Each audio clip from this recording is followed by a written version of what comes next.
Form পূরণ কার্যক্রম শুরু না হলেও বাংলাদেশ জাতীয়তাবাদীর আদর্শে উজ্জীবিত শিক্ষার্থী হিসেবে পরিচিত বলে তারা সহ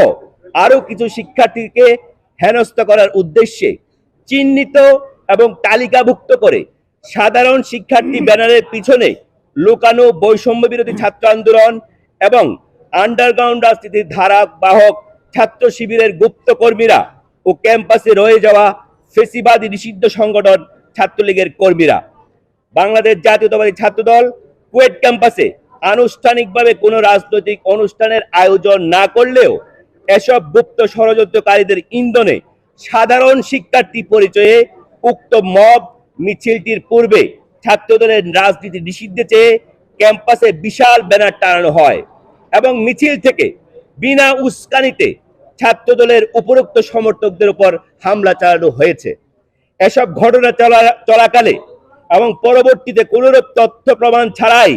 স্থানীয় জনতার সাথে কুয়েট শিক্ষার্থীদের এই ন্যাক্কারজনক সহিংসতাকে সামাজিক যোগাযোগ মাধ্যমে ছাত্রদলের হামলা বলে পুরো ঘটনাটিকে ভিন্ন খাতে প্রবাহিত করে রাজনৈতিক ফায়দা লোটার চেষ্টা করা হচ্ছে বলে আমরা মনে করছি।